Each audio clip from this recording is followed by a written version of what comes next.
Hey guys, welcome to part two of my journey to greatness with Emma. Do enjoy. Can we talk about money just a bit? Like, didn't you want to know that at some point, did you want to have money, buy a car, buy yourself a house, travel, do the nice things that educated people do? Yo, that's very interesting. Of course, I thought about that. We do. I think everyone does. Mm, But like I said, the icons that I usually look, up to, like guys mm, that actually motivate me, or actually the people that motivates me, mm, uh, is people with money. They have mm, money. These guys have money, you mm, know. Uh, but what's fascinating about them is that money came as a second thing mm, mm, from what they give in. So money was not like the primary thing in these guys, people. Like, look at people like Tyler Perry, mm, look at people like Elon Musk, look at those guys, they use their talent, they use their passion, mm, they used what they love, and money mm, came as a secondary thing.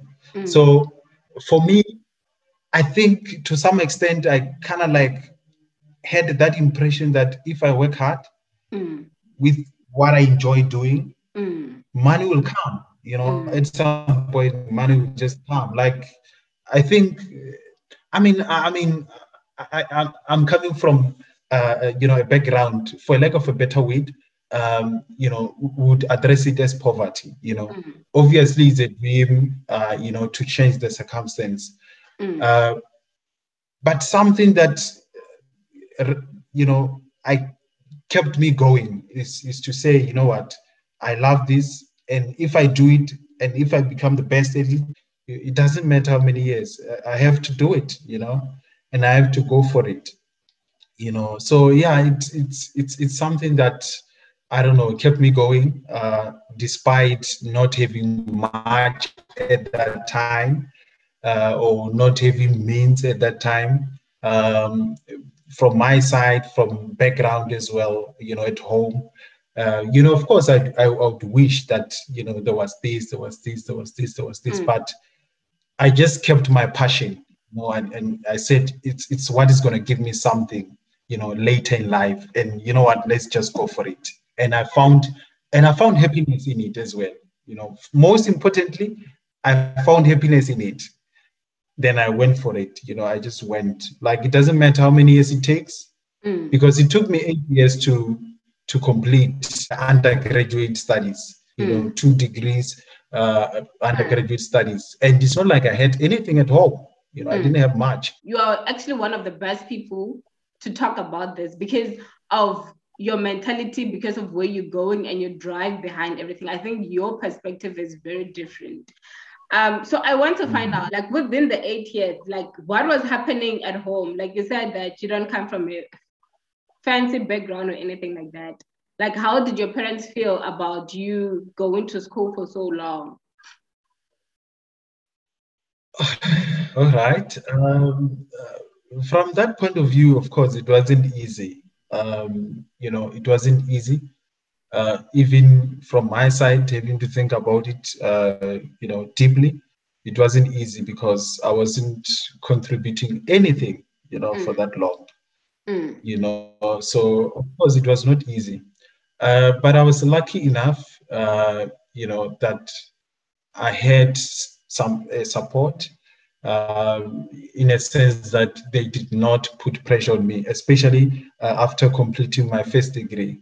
mm, Because after completing my first degree, I had an option, to teach. I had an option to go to postgrad, and I would still get something. mm, I would still get something that I can help at home, and at least help out, actually. Uh, Emotionally, it was not easy, on my side, having to go, for the next 4 years without, assisting. As Okay, I know this is a very controversial, I would say principle at this stage of the issue of the text. Yeah, it's a topic on its own that needs a discussion, another day. But it's always disheartening to see your family, or especially your parents, having to go through some difficulties that they went through for the past 10 years, while you actually have an option to do something else at that point in time. But what pushed me, what kept me going is that they were not like putting pressure on me. And another thing, like I said, push. I have to move from point B to point C now, because at the end of the day, what we are caring about, I'm going to be able to achieve it 5 times within, a short period of time. So I told them that, and I think they understood that. I think that's what kept us going, that the higher I go, the more effort I put, the more the reward will come. Okay. So yeah, then I think from that perspective, then that's how we actually manage this situation. Yeah. But I mean, of course, it's not easy. It's really not easy. Yeah. Yeah, and I remember one of our lecturers in TEF actually told us about delayed gratification, actually, yeah. And that's the principle that you're applying in your life, which is not easy, but if you have that understanding that if I go out now and start working now, I'll probably not make as much as I would if I just continue studying for the next 5 years, and probably make like 3-5 times, like you said, more than what I would if I go now. And if nobody's dying, everyone is still going to bed eating. I think that it's worth it at the end of the day. And with you, actually, because you were passionate about science and what you wanted to do, which was awesome. So I want to know now, Ima, you are in medical science. I have seen you in medical science. Like, you are that guy. You are mentoring. You were my leader actually at ULMSS, which is great. It was so nice with you. You actually did, like, I think you're a great leader. You really are very calm and and collected, and wanted to hear everybody's perspective on that, which was really amazing. So now I want to know, you're passionate about medical science. You get to your final year. You're doing immunology as your specialist. Yes. What happens in your honors year, and what makes you decide, you know what, I'm going to do medicine? All right. That's very interesting. That's exciting, actually. I'll always go back to the science part of it. It was interesting. So having to study medical science exposed me to health research and health sciences, because as you grow in the science field, first years, second years, you are introduced to the principles of science, right? But then you realize as you grow in your undergraduate that science is more about research as well. Like, research is actually our occupation as scientists, more than teaching itself. Or teaching is still, I would say, 50-50, but I stand to be corrected on that one. But research is also a major part of science. Like, it's actually, that's occupation as well. People are employed by institutions as researchers. They just go to institutions as researchers. They don't even teach, So obviously, as I grow in medical science profession or undergraduate degree, then I got introduced into research, Then I went with immunology. I chose immunology for various reasons. Then I did immunology. Of course, finally, yeah, that's where we do a lot of research. Then the research that I saw from a medical science point of view was more of laboratory-based research, like what we actually do for most part, was more laboratory-based research. And the passion that I had, that I still possess even now, is that now there was an element of transition now that I developed over when I was in medical science, because medical science now is, remember, it's science, but now it's human science. So I wanted a direct translation into like the physical world. I wanted a direct translation into a patient, into someone. So that's why I had to change my mind, or I had to modify what I was thinking about, because I did the human sciences, and for most part, it was research. For most part, it was laboratory based, meaning that I wouldn't be able to talk to someone and directly apply that science on a day-to-day basis. So for me, it was about the transition. And mainly because that time I didn't know much about medicine. Mainly it was about research. What I knew is that in medicine, if I go to medicine, the kind of research that I'll be doing can actually start from the lab all the way to actually to the patient's intervention itself. For example, I was interested in intervention studies. For example, we were doing immunology in, some sections of immunology, for example, were vaccinology. And vaccinology, we learned about trials. We learned about how studies are conducted. And, amongst other things that we learned is that at some point you have to intervene, you have to give patients a vaccine, and, from laboratory based, then you move into a population and stuff. So for one to move into a population, you need to be trained as a medical doctor, to run clinical trials. So there are levels of research, laboratory research, and different types, until all the way to clinical trials, whereby you actually intervene at a population level. You give a particular drug. It doesn't have to be a vaccine. It could be any drug or any medication for any condition. So I found myself wanting that translation, whereby there's also patient intervention, whereby there's also seeing a patient on a day-to-day basis to see how they're actually doing. So I think that was the transition that actually happened. Then it motivated the whole thing about moving into a medical school, moving from medical science into medicine itself. At that time, it was more about research, the kind of, because I knew that I'm a scientist. I knew that I'm going to do research. Like, that's what I knew. And I knew that this is it. This is my life, but I had limitations in terms of what I need, which is to do research at an intervention level, run clinical trials, change guidelines, modify guidelines, update guidelines, those kind of things. Then it motivated the whole thing of medicine itself.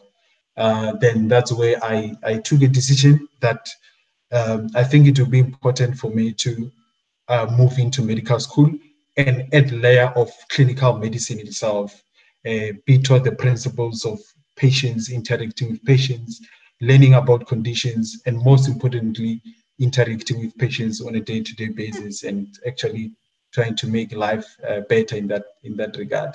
I think that that's what happened. Yeah. You're very different, Emma. Like you are so different. Because I know doctors who they go to school because they want to be doctors, they just want to treat patients, and that's it. You are going to medical school to study about patients so that you can be a researcher. Like that is that's rare. That is so rare to find. And we need people like you. Like definitely. You have the science part, you have the medicine part. You are putting those two areas together. You understand everything from both sides, because I know scientists and doctors, they fight a lot. Like those people, they fight about a lot of things. So you are actually like the middle ground, and that is amazing. So now I just want to, this video will take long, but I want you to tell us about getting into WITS, because I know that so many people, which is not your story, but other people, they get into medicine because they got into medical science because they want to become medical doctors, and they find that they're not admitted into medicine. They're like, oh, okay, medical science actually sounds more like medicine. You get into medical science, you realize, no, actually, this is something different. And then someone actually promises you that, no, you can go to WITS and do your honor and do your fourth year. Is it your third year? Your third year, yeah. And do your third year there, only to realize that it's not just as easy to get there. There's a lot of conditions and all that. Oh, yeah. So I want you to like tell us about getting into WITS. Like just briefly also tell us about the requirements and stuff like that. All right. So BETS has got a program called Graduate Entry Medical Program, whereby people are allowed to move from their undergraduate degrees, sometimes even postgrad, not even sometimes, but even from postgrad studies, to move into the graduate program, entry medical program. The best place to find information is obviously online, because the requirements might change from time to time. Okay, so the best thing to do is to actually go to the VETS website and look for the graduate entry medical program, to look for the requirements, like, in case they update certain things and all that. But generally speaking, they consider people that come from BSc, for most part BSc, and one will need to go and check the requirements exactly.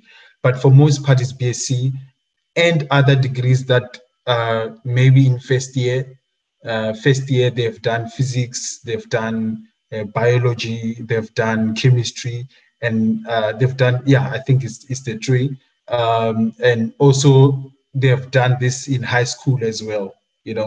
Then based on how much you got from high school and how much you got from university, then you are actually invited to write the test. Okay, so the test is called WAPT test. So then you are invited to write the test. So you apply using your undergraduate degree. So the application is a normal application. You apply as if you're applying for first year, but instead of using first year, you just choose third year of study. Then automatically they'll know that side that you're applying for the GEMP program. And then they'll look at your undergraduate degree, for example, like I said, and they'll look at your matric, what you have, the modules that you have done in high school and the modules that you have done in university, and check then and accept you. So acceptance is not based on I've done medical science, I've done pharmacy, I've done this, then that's it.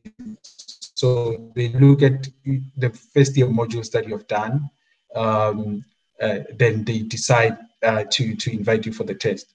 Then the best place to get this is to look at the website, because things change. Okay. Then you get invited for the test. The test is made of three components. There's physiology, there's anatomy, and there's molecular biology. Again, objectives are made available online. You can also get the information online. The objectives are made available online. The prescribed textbooks are also made available online. They will tell you which books to actually use. For example, in our time, if things didn't change, we use, I think it's not Mure, it's Merriam anatomy and physiology textbook, and also some sections of molecular biology. Then there are other books that that we use PubMed. We found them on PubMed. They also give you a link on how you access the book. They give you instruction. Everything is there. The list of objectives that you need to go through. Then Then you read, you give yourself time, you have to give yourself time, of course, according to how fast you can read, the time that you have in your degree. So I've been with people that knew that they want to write the WAPT test when they still have 2 years before, and they've started studying 2 years before the test. So that one, it's up to you. Looking at the objectives, looking at the book, looking at how much you can cover, it's up to you. I've had people that says they've prepared for a month. That's it. I've had people that say they've prepared for over 2 years, and we all get the same thing at the end of the day. So that one, it's up to you. Find your space and work according to what you can do, so that you can pass at the end of the day. Because of COVID, I think there were changes in terms of where to write, when to write, and all that. Obviously, that information, the only way you find it is when you actually go online or when you apply. Okay, so I can't speak. I can't speak about that. Then when you pass the test, of course, these are processes and they can change. I want to put that disclaimer that these things can change. Okay. So when you pass the test, then they're going to use your undergraduate results. Whether it's a full academic record, whether it's the last 2 years, you have to go and check online. Okay. You have to go and check online which one they're going to be using. So the people that have passed the test, the selection test, is usually written around September there. So people that have passed the selection test, then they will take their average, whatever average that they are using from their undergraduate and also from their postgraduate. They know what to do. Then they're going to determine the average, and they're going to determine the number of people that they will actually be taking in that year. And then they take the X number of students that are entering as graduates, because they're going to be mixing with those that are coming from second years. Then all of us, we make a third year class. We usually call it GEMP 1. Then the class, then we move on like that. So did you realize, I have so many questions, but I feel like we don't have enough time, because I want to find out, like, how easy was it? Like, just shortly, how easy was it for you to answer, like to study or to prepare for the WAPT test, especially also because you have your research going on, you have your other courses going on, like is it something that is manageable, or like, can anyone do it? What do you think? So like I said, you have to find your space. It's up to you. Like I said, I've met people that have studied that for one month. So they tell me, for a month. Okay. I've met people that said I've prepared for over 2 years. So it's really up to you. How was it for you? How was it for you? So for me, it was remember where I was coming from. I was a tutor. I was tutoring almost everything, like for most part in the degree. So I'm saying extensively where I would like, okay, I'm sitting down and I'm preparing for the test. I would say it took me for 4 months or so. Because I was also, again, it's because I was also doing research. I was also making sure that I do well in my final year. So I think it took 4 months. I think it took 4 months whereby I'm like, okay, now let me focus on this and let me just read. But again, I wasn't spending the whole day studying. I was doing other things, research, like you said, and stuff. And the reason why I would move faster as well, because I think I moved faster, is because I was involved in a lot of tutoring. For example, I was anatomy assistant for the time. It was third year of being in anatomy department as a student assistant. So for me, anatomy was quite, and anatomy and physiology, they are closely related as well. To some extent, and molecular biology, it's more of medical science things that we covered. For example, I was doing immunology at that time. There was immunology section, there was microbiology section, there was genetics section, there was, these sections that are there was biochemistry as well. So, and pharmacology. So these sections that are to some extent were related to what I was doing undergrad.